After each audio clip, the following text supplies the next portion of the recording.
I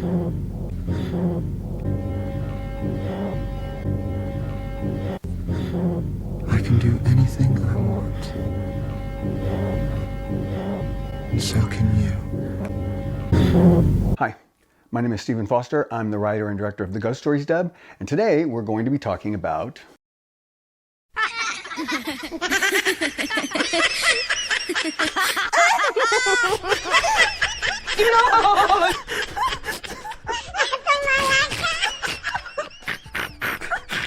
This episode is going to be a little different than the others because this is going to be probably a lot of stuff that you guys have no idea about. These are ones that are just kind of planted for us. In order to make them interesting to you, I will tell you the backstory behind them, and you'll be able to get into it that way. I'm going to spill some secrets, probably get some people mad at me, but I don't work there anymore, so I can say whatever the fuck I want. The first one, listen for the names of these kids that she's calling out and see if you recognize any of them. Matthew Greenfield and little Donnie Rush. I expelled you two last week. Come back here. You take those boxes inside. I'll be right back. What? If Jin Chung is here too, you're in big trouble. Matt Greenfield, Don Rush, Jin Chung, they were all ADV Films directors in the early aughts. I just put the names in there because I like making fun of the directors, that they were just punks. I wouldn't say there was a rivalry between us all, but there was a rivalry between us all. I think. I don't know. So there's some between some of us there was, I think. I hate that cat. Now telemarketers. Milk Chan here. That never gets old. Hello? Milk Chan here. It's an inside joke. If you are into anime, y'all probably got this one if you know ADV Films especially. Whoa! It's the telephone. Hey! You've reached the Milk Chan residence. Milk speaking. What's shaking? Hillary, the woman who played Satsuki, also played Super Milk Chan. So she's answering the phone like that, which is a wink and a nod to her character that she also played. So we're breaking the fourth wall as well. And this one. Ugh, that is not a good look for you. Ankles! Okay, so I saw that clip and I just was like, I saw her fat ankles. And Hillary actually was in the booth at the time, and she said cankles. And I'd never heard of cankles. I didn't know what they were. It just means when you have fat ankle, you have like no ankle. It's just like straight calf. It just goes straight to like, you just have no definition. And there was this evil woman at ADV, and she was just this nasty, nasty woman, and she had cankles. And so that was just kind of a dig at her. Hajime. Yeah, I'm awake. Would you mind checking in on Satsuki and Tetsuo for me? You can do it, right? Aren't I a little old-sounding for that role? A little old for that role? That's an inside joke about Chris Patton, because he would get some roles and fans would say like, he's too old for this role. He's too old sounding for this role. That was the line. He's too old sounding for this role. He goes, are you sure I'm not too old for this role? And I said, no, but we're going to say that. So that's in there. That's a kind of inside joke between us and the fans and Patton. He's on drugs! I'm not on drugs! Just Paxil. No, Ketchero, Momoko's right. After all, you didn't get much sleep last night. I never do. You snore like Rob Mungle. Rob Mungle is a famous snorer. We found that out when we did a Super Milk Chan shoot. I did live action vignettes to go with the animation. And we all went to Dallas to Akon, I think it is, and shot there. And we didn't have a huge budget, so everyone was doubling up on rooms. And Rob was like, I needed my own room. And I'm like, oh, Diva, none of us are getting our own room. So, but he said like, no, you don't understand. And he just can wake the dead. And so he got his own room because of that. Because Mike McRae, another one of the comics, was like, yeah, you don't want to put anyone in there with him. They won't get any sleep. You guys gotta see what's happening at the old schoolhouse. Serious, bitch! How about Don Rush getting beat up again? What's going on? Don Rush getting beat up again. That was because Don was his director. He was a little Vic Mignogna in his fashion sense. He would like wear like super tight jeans that were like, they had all this decorative shit on it, and like a biker jacket with a giant red flaming phoenix on the back of it or something like that. Just, you know, just fashion. It's okay. I'm not judging. I'm just saying. Well, judging a little bit. He was always jockeying for, he really wanted respect or attention. I don't know if we can give it to him or whatever, but I was on the cover of a magazine one time for Orphan. It had some androgynous characters in it and a trans character in it. That magazine also had our very first like mainstream ad for anime in there.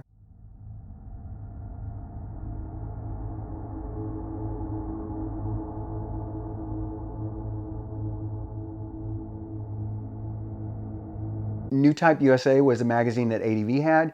It was basically a lot of content from Japan that was like refurbished, reformatted and placed with some English stuff, and it was just repackaged and sold as New Type USA, I think was what it was called.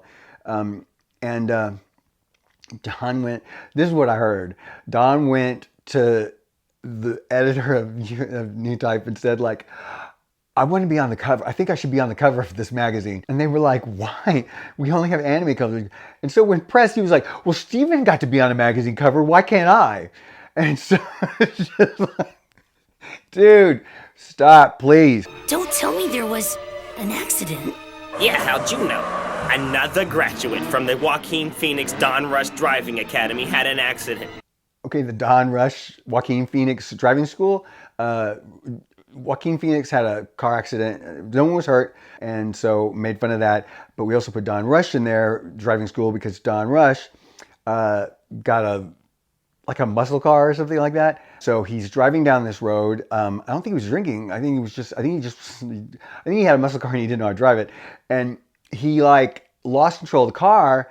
And so here's the building and here's a car coming, and he pops the curb and he flies up. The car goes like this and slams into like roof first into this office that was in the corner, on the corner of that building behind the one on the building that was behind ADV. And luckily, because that was when ADV was so busy, we were working like double shifts, and so there was a night crew of engineers, and it was two guys that were sitting there, and they were smoking pot out back. And they heard the crash because they were outside, and they were like, what the fuck was that? And so they go over there and they see the guys are like not getting out of the car, and they're like, they don't know if it's gonna blow up or not.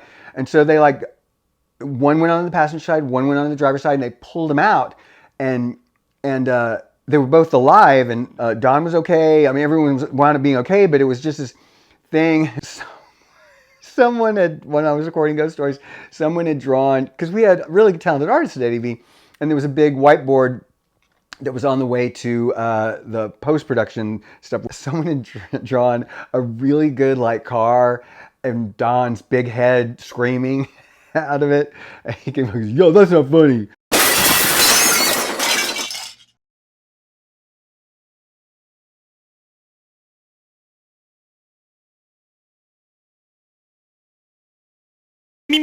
You have to listen really close to this next one, but I think you'll be able to hear it if you know you're listening for it. It looked cool and it seemed like a good idea at the time. Okay, stop trying to look up my skirt. It's a cartoon! David Williams. David Williams was, I don't know, you put the DVDs together. And occasionally he would direct. They didn't tell me this when they hired me, but they did some hentai stuff. But like the actresses would have to do it, and I'd work with them after they did it, and they were like, oh my God, groaning and moaning in there and just being porny, and they all use aliases. But David was really inappropriate. This is before Me Too, but if that then was this now, he'd be all written up. Or fired. But I did a lot of photo shoots with the cast because anime fans liked actors, so I was like, well, let me give them more actors because I think they're wonderful and they're beautiful and they're fun and they're charming and they're talented, and let me just put them in there. So I did like photo shoots for Milk-chan and Gilgamesh and Seal Angel Kurumi. I did one on the Babes of Anime for Anime Insider magazine. I had the girls dressed in black cocktail dresses. Really nice stuff. I mean, the wardrobe lady pulled Summer Salah just pulled some really great stuff, like $2,000 boots and like $3,000 gowns and stuff like that. And the girls really loved it. and had fun. Well, David Williams then wanted to do his own photo shoot. And I didn't know he was doing this until one of the actresses came into my studio and she said like, you guys just asked me to do a photo shoot. And I was just, and I'm like, what's he doing a photo shoot? I said, I didn't hear about this. What's he, because I didn't know, we didn't really promote hentai films. So I didn't understand why there was a big push to have especially since these girls don't want their names associated with the hentai stuff.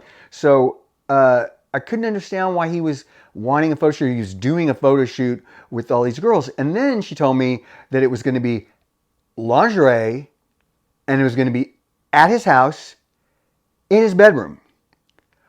And I was like, what the fuck? No. So I went ballistic when I heard this and went over there and confronted him and said like, are you doing this? And he's like, well, yeah, that's what I was thinking I was going to do. And I was like, you're not going to do it. There's no way. I'm not going to let these girls do it. They don't want to do it. It's gross. It's weird. And you're doing something here. I just don't think the company's going to approve of a video. So, but I'm putting the kibosh on this. It was just like, dude, what the fuck? I hate your laugh, Mistono. Stop it.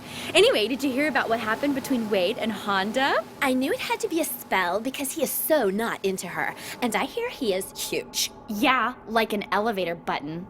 Wade and Honda. That was another car joke about Wade was my engineer at the time. And he had a car wreck in his Honda. And so that was what that's about. And then when the later lines where she says he's hung like an elevator button, that was what Wade would say about his dick. He would say like, I'm hung like an elevator button. It's because, that's like super small. So that was in there and that was just for Wade to make him laugh. You have to listen to this one really close. It's not going to make any sense to anyone at all. Rodeo!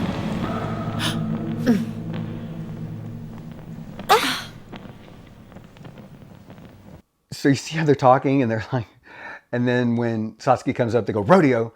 Rodeo was an inside joke way back from my advertising days.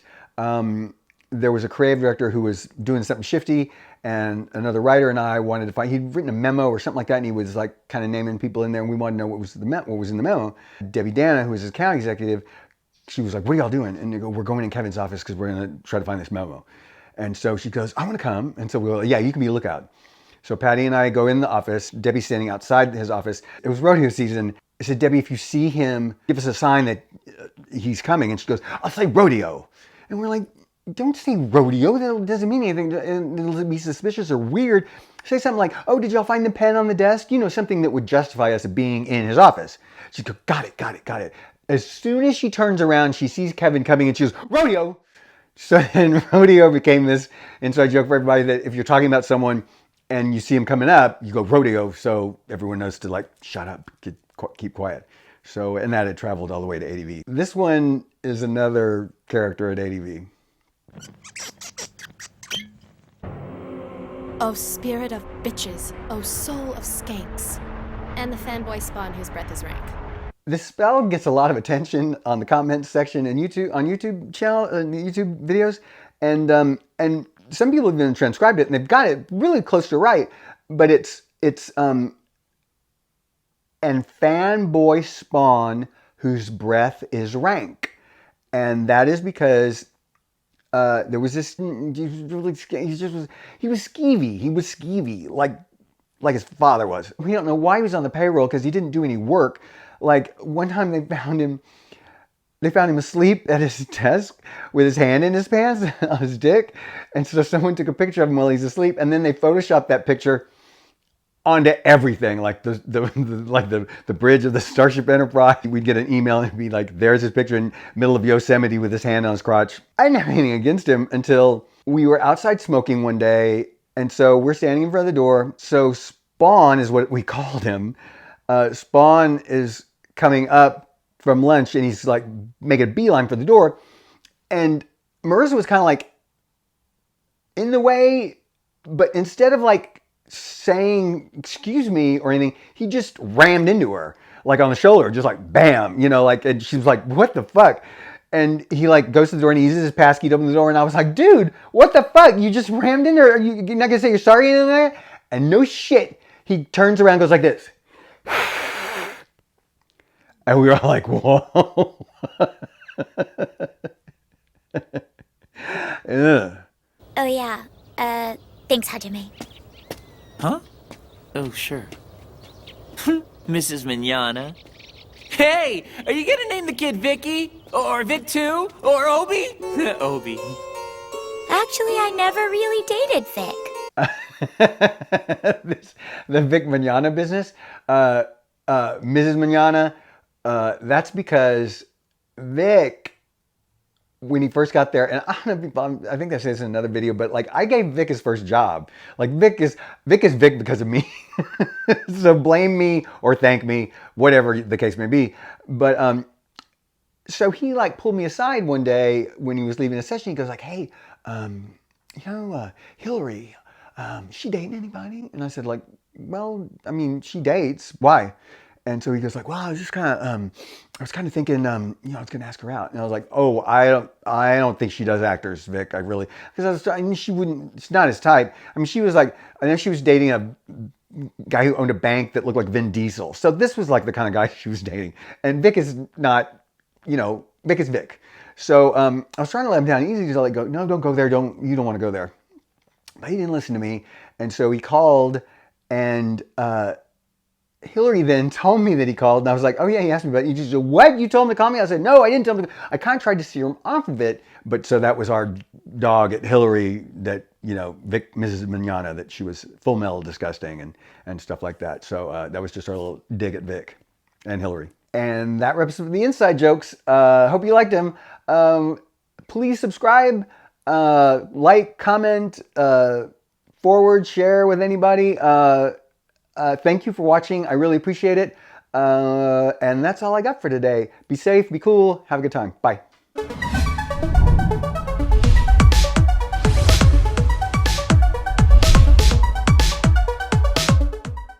Do you believe in time travel? I was out one day not really looking for anything in particular when I saw something that stopped me dead in my tracks. I was fascinated by the shapes it formed, but I was mind blown by the fucking color. Most likely because it was remarkably chameleonic. Is it gray? Is it beige? Grayish?